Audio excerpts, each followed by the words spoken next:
Hey church family, or those of you that are actually watching the video.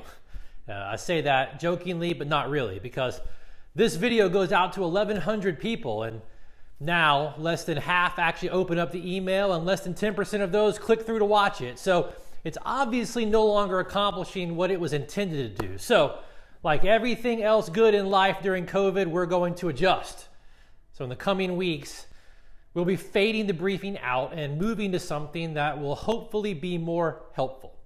Our hope is over the next couple of weeks to fade the briefing out with something akin to a Friday briefing version of an annual grace gathering.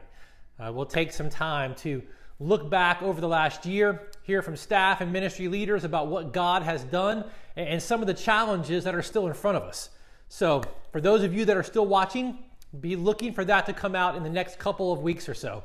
And speaking of the challenges that are still ahead, I want to ask you to do something for us. I'd like to ask for you to pray for the elders as we gather this coming Tuesday night.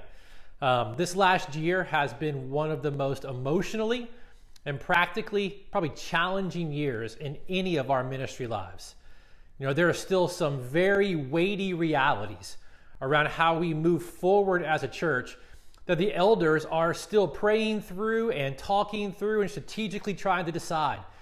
From making our Sunday gathering accessible to more people, to what it even looks like to be one congregation coming out of COVID in the months to come, around structures and spaces and all that kind of stuff. So there are just so many weighty and directional decisions that are on the table to be decided upon and then shared with everyone. So we covet your prayers for our wisdom as we go into this upcoming meeting.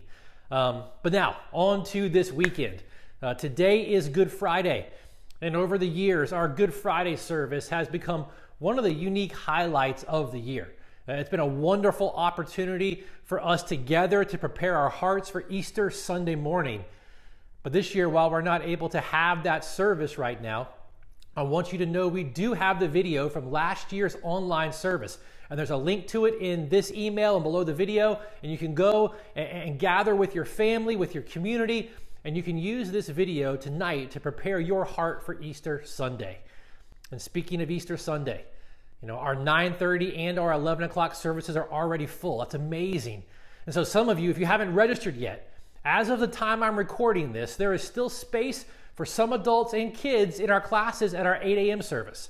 So go ahead and jump over to register if you had not done that already.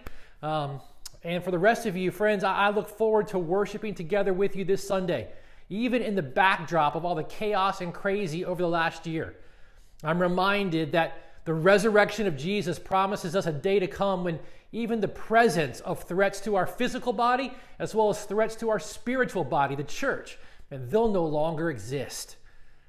Friends, may your longing for things to be different in our day turn into a longing for the day of Christ's promised return, because he is risen. He is risen indeed. I love you guys. Look forward to seeing you on Sunday.